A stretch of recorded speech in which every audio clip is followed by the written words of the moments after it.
नमस्कार विद्यार्थियों, कैसे हो आप सभी। हमें उम्मीद है कि आप सब बहुत ही अच्छे होंगे।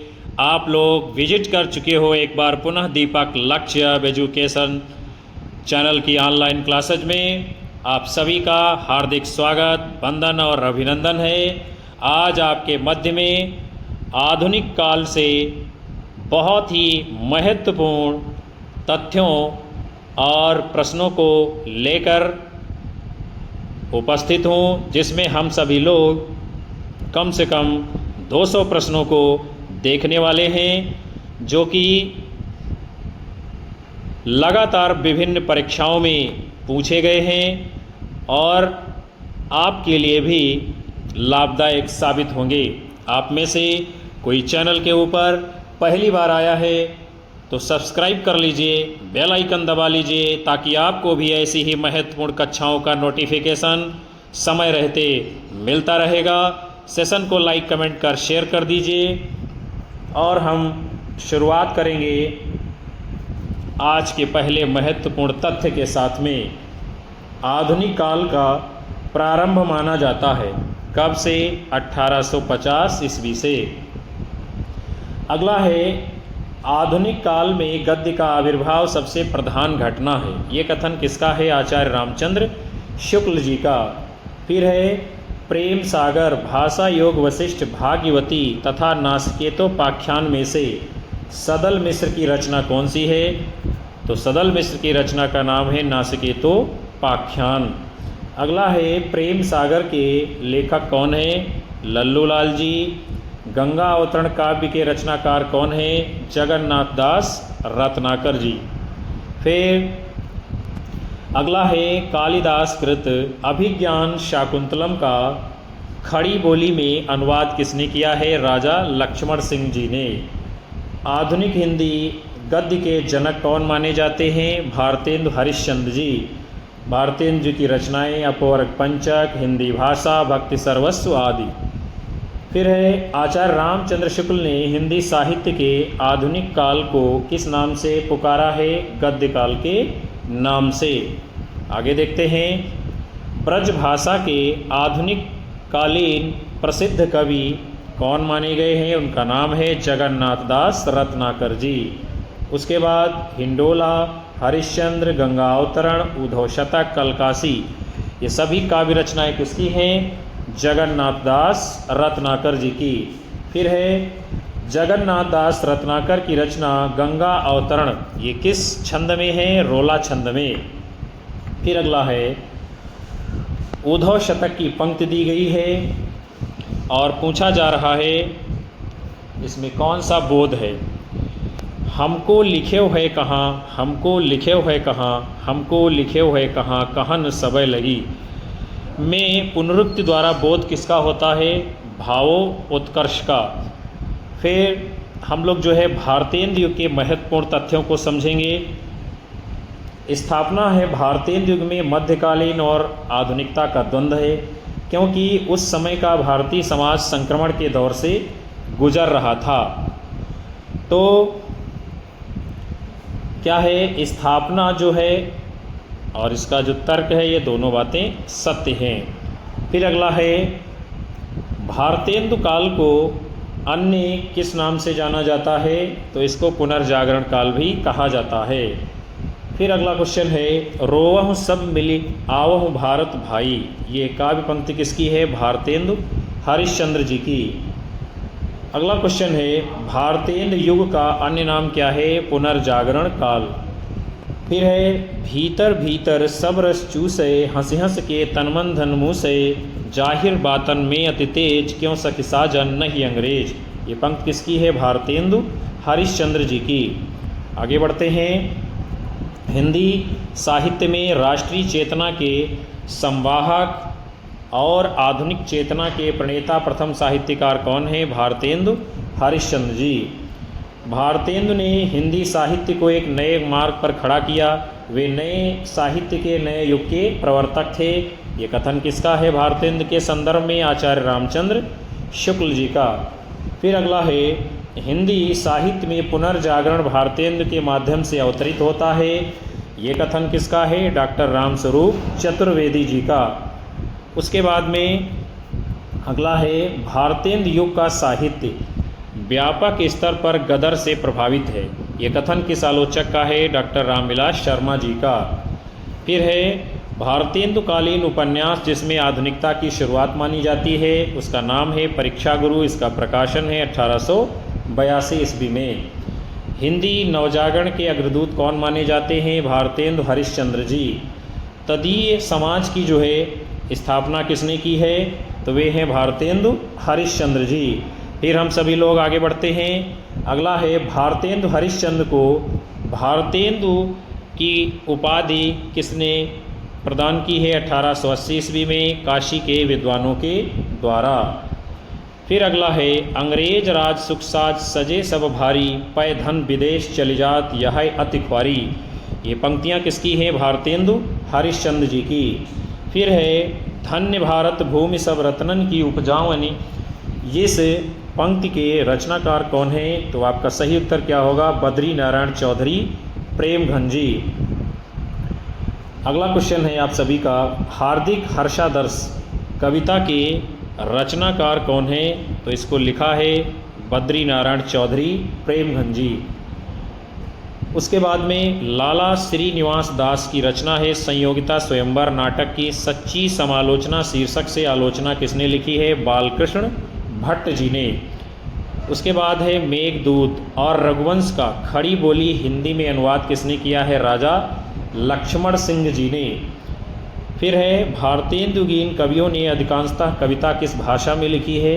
तो ब्रज भाषा में लिखने का काम भारतेंदुगीन कवियों ने किया है, खासकर कविताएं। फिर है बद्री नारायण चौधरी प्रेमघन उर्दू में किस नाम से लिखते थे? तो ये अब्र नाम से उर्दू में लिखा करते थे। शेक्सपियर के नाटकों का हिंदी अनुवाद किसने किया है? लाला सीताराम जी ने। अयोध्या का इतिहास ये रचना किसकी है? लाला सीताराम जी की। बैरगिया नाला ये कविता किसकी है? लाला सीताराम जी की। ये प्रसिद्ध कविता है। फिर है भारतेंदु हरिश्चंद्र का खड़ी बोली में रचित कविताओं का संग्रह कौन सा है? फूलों का गुच्छा। अगला है आपका भारतेंदुकालीन कवि कौन कौन से हैं? बद्री नारायण चौधरी प्रेमघन, प्रताप नारायण मिश्र, अंबिका दत्त व्यास, राधाकृष्ण दास इत्यादि। भारतेंदुगीन प्रमुख निबंधकार हैं बालकृष्ण भट्ट, प्रताप नारायण मिश्र, लाला श्रीनिवास दास, गोविंद नारायण मिश्र, माधव प्रसाद मिश्र इत्यादि। अगला है भारतेंदु हरिश्चंद्र ने अपना बलिया वाला ऐतिहासिक व्याख्यान दिया था कब? 1884 ईस्वी में ददरी के मेले के समय। भारत वर्षोन्नत कैसे हो सकती है के नाम से जाना जाता है इस व्याख्यान को।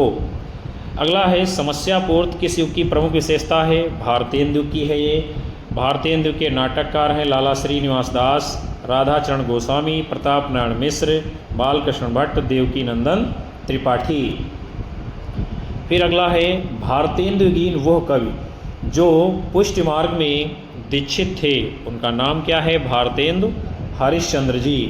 अगला है फोर्ट विलियम कॉलेज से संबंधित रचनाएं हैं प्रेम सागर, लाल चंद्रिका, नासकेतोपाख्यान।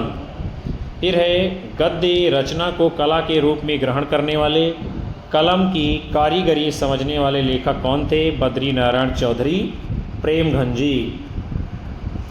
उसके बाद में है जीर्ण जनपद नामक काव्य रचना के लेखक कौन है? बद्री नारायण चौधरी प्रेमघन जी। हिंदी नई चाल में ढली सन 1873 ईस्वी में भारतेंदु हरिश्चंद्र ने इसे क्या यानी कालचक्र पुस्तक में इस नाम से ये लेख इनका प्रकाशित होता है। फिर है रीतिकालीन कवि जो भारतेंदु हरिश्चंद्र जी के पिता थे, उनका नाम क्या है? गोपाल चंद्र गिरधर दास जी। ये हैं भारतेंदु हरिश्चंद्र जी के पिता। अब हम सभी लोग जो है द्विवेदी युग के महत्वपूर्ण प्रश्नों को देखेंगे। द्विवेदी युग की प्रमुख प्रवृत्तियां हैं समाज सुधार और इतिवृत्तात्मकता। फिर है वैदेही वनवास, भारत भारती, उद्धव शतक, आंसू में द्विवेदी युगीन जो रचना नहीं है तो उसका नाम है आंसू, चूँकि आंसू ये प्रसाद जी की छायावाद की रचना है। फिर है गोल्ड स्मिथ की काव्य रचना का एकांतवासी योगी शीर्षक से काव्यानुवाद किसने किया है? श्रीधर पाठक जी ने।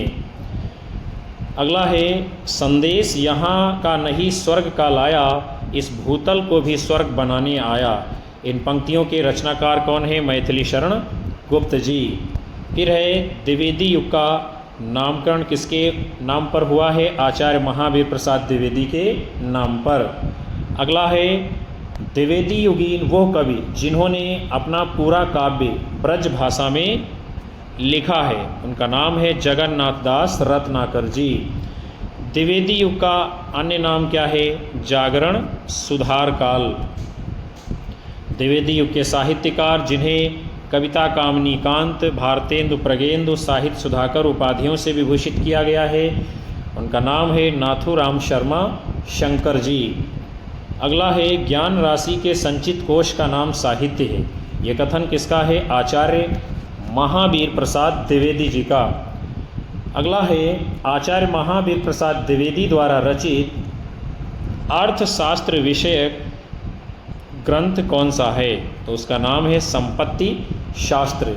आगे बढ़ेंगे, अगला क्वेश्चन है प्राचीन पंडित और कवि, ये जो है प्रसिद्ध रचना किसकी है? आचार्य महावीर प्रसाद द्विवेदी जी की। अगला है जूही की कली कविता निराला जी द्वारा रचित है, को अपने पत्र में बिना प्रकाशित किए किसने वापस किया था? महावीर प्रसाद द्विवेदी जी ने। अगला है अंतःकरण की वृत्तियों के चित्र का नाम कविता है, ये कथन किसका है? आचार्य महावीर प्रसाद द्विवेदी जी का।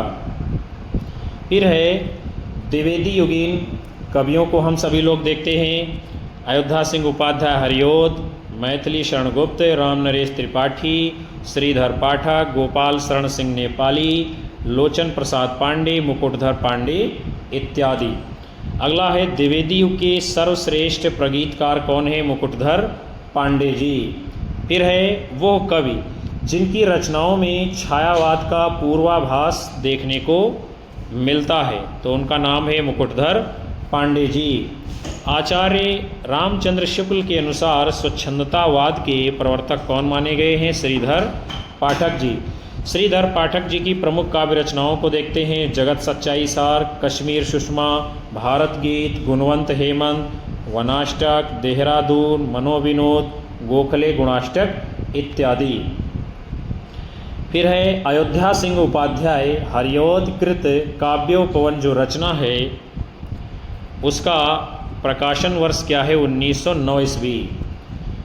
प्री प्रवास, पारिजात, वैदेही वनवास, ये सभी रचनाएं किसकी हैं? अयोध्या सिंह उपाध्याय हरिओद जी की। उसके बाद में है खड़ी बोली हिंदी का प्रथम महाकाव्य, इनमें से कौन है? प्री प्रवास। इसका पहले नाम था वज्रांगना विलाप। अगला क्वेश्चन है प्री प्रवास का प्रकाशन वर्ष क्या है? 1914 ईस्वी। प्री प्रवास जो महाकाव्य है इसमें सर्गों की संख्या कितनी है? 17 सर्ग हैं। फिर अगला है कृष्ण शतक, रसिक रहस्य, चुभते चौपदे, चोखे चौपदे, रस कलश, काव्य रचनाएं किसकी हैं? अयोध्या सिंह उपाध्याय हरिओद जी की। आगे बढ़ते हैं हम लोग। दिवस का अवसान समीप था, गगन था कुछ लोहित हो चला, तर शिखा पर थी यवराज थी, कमलिनी कुलवल्लभ की प्रभा। ये काव्य पंक्तियाँ किसकी हैं? हरिओद जी की हैं, जो कि प्री प्रवास महाकाव्य से ली गई हैं। अगला है हरिओद जी की रचना प्री प्रवास में राधा का स्वरूप कैसा है? तो प्री प्रवास महाकाव्य की जो राधा हैं वो समाज सेविका हैं। आगे बढ़ेंगे। द्विवेदी युग की कविता किस प्रकार की रही है प्रमुखता से? उपदेशात्मक एवं इतिवृत्तात्मक। मधुप उपनाम से काव्यानुवाद करने वाले कवि कौन हैं? मैथिली शरण गुप्त जी। द्विवेदी युगीन वो कवि जिन्होंने हर गीत का छंद, यानी इनको हर गीत का छंद का बादशाह कहा जाता है, तो वे कवि हैं मैथिली शरण गुप्त जी। आगे बढ़ेंगे। फिर अगला बहुत ही महत्वपूर्ण क्वेश्चन है आपका, वे धर्म में विशिष्टाद्वैतवादी, विचारों में गांधीवादी, साहित्य में अविधावादी हैं। ये कथन मैथिली शरण गुप्त के बारे में किसका है? डॉक्टर बच्चन सिंह जी का। अगला क्वेश्चन है, भारत भारती का प्रकाशन वर्ष कब हुआ है? 1912 ईस्वी में, और इसमें राष्ट्रीय भावना से ओतप्रोत बातें की गई हैं। आगे बढ़ेंगे। फिर आपका अगला क्वेश्चन है, राजपूती आन बान शान की कथा किस रचना में है? तो उसका नाम है रंग में भंग, और ये रचना किसकी है? मैथिली शरण गुप्त जी की। फिर किसान, यशोधरा, पंचवटी, साकेत, जय भारत, सिद्धराज, हिडिंबा, कुणाल, द्वापर, ये सभी काव्य रचनाएं किसकी हैं? मैथिली शरण गुप्त जी की। अगला है मैथिली शरण गुप्त की वो रचना जो महाभारत की कथा पर आधारित हैं, वन वैभव, सैरंध्री और वक संहार। ये तीनों रचनाएं महाभारत की कथा पर आधारित हैं, जो कि मैथिली शरण गुप्त जी की हैं। आगे बढ़ते हैं।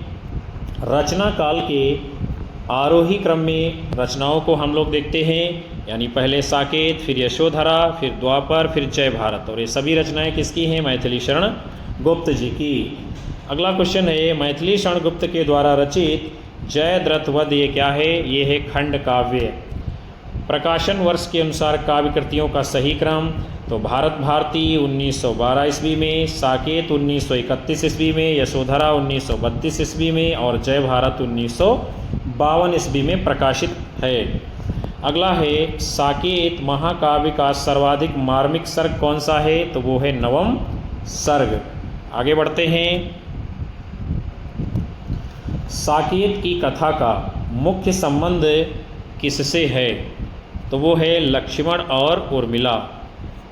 लक्ष्मण की पत्नी है उर्मिला, और ये नायिका प्रधान महाकाव्य है। अगला है, साकेत की रचना का मुख्य उद्देश्य क्या था? उपेक्षित नारी पात्र उर्मिला को महत्व देना। अगला है, द्विवेदी युग के संपूर्णतः प्रतिनिधि कवि कौन माने गए हैं? मैथिली शरण गुप्त जी। फिर हम लोग जो है अगले क्वेश्चन को देखते हैं। हम कौन थे, क्या हो गए हैं, और क्या होंगे अभी, आओ विचारें आज मिलकर ये समस्याएं सभी, आओ विचारें आज मिलकर ये समस्याएं सभी। ये प्रसिद्ध काव्य पंक्ति किसकी है? मैथिली शरण गुप्त जी की है। तो प्यारे विद्यार्थियों और साथियों, आज के इस महत्वपूर्ण सेशन को हम यहीं पर विराम देते हैं, जिसके अंतर्गत आप सभी लोगों ने आधुनिक काल के प्रश्नों को, यानी भारतेंदु युग और द्विवेदी युग से जुड़े हुए महत्वपूर्ण प्रश्नों की श्रृंखला को देखा जाना समझा। हमें उम्मीद है ये सेशन आप सभी लोगों को बहुत ही पसंद आया होगा। लाइक करिए, ज़्यादा से ज़्यादा अपने साथी मित्रों में शेयर करते रहिए। यही हमारे लिए ऊर्जा का कारण बनता है, हमारा मनोबल बढ़ाता है, जिसके कारण हम आप सभी लोगों को लगातार कक्षाएं दे पाते हैं। मिलेंगे आप सभी को पुनः जो है अगले सेशन में। तब तक के लिए नमस्कार, जय हिंद, वंदे मातरम, बाय बाय, शुभ रात्रि आप सभी लोगों को।